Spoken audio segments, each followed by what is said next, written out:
প্রধান নির্বাচন কমিশনার হিসেবে নিয়োগ পেয়েছেন অবসরপ্রাপ্ত সচিব এএমএম নাসির উদ্দিন। বৃহস্পতিবার এ বিষয়ে প্রজ্ঞাপন জারি করেছে মন্ত্রিপরিষদ বিভাগ। বিএনপির দেওয়া প্রস্তাবিত নামের তালিকায় তার নাম থাকলেও অন্য প্রস্তাবিত ব্যক্তি শফিকুল ইসলামকে নির্বাচন করা হয়নি। সিইসি হিসেবে নিয়োগ পাওয়া এএমএম নাসির উদ্দিন আগে জ্বালানি ও খনিজ সম্পদ মন্ত্রণালয় এবং স্বাস্থ্য মন্ত্রণালয়ের সচিব হিসেবে দায়িত্ব পালন করেছেন। 2009 সালে তিনি অবসরে যান। তিনি 1979 সালের বিসিএস প্রশাসন ক্যাডারের কর্মকর্তা।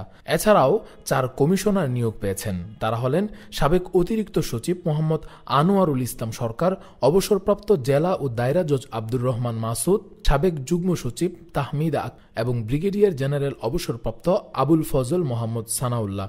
বিএনপি চলতি মাসের শুরুতে অনুসন্ধান কমিটির কাছে 2টি নাম প্রস্তাব করেছিল। এ তালিকায় শফিকুল ইসলামের নামও ছিল, যা তাদের মিত্র দলগুলোর তালিকাতেও পাওয়া যায়। তবে শেষ পর্যন্ত এএমএম নাসির উদ্দিনকে সিইসি হিসেবে চূড়ান্ত করা হয়েছে। রাকিবুল ইসলাম রইস, ফেস দ্য পিপল, ঢাকা।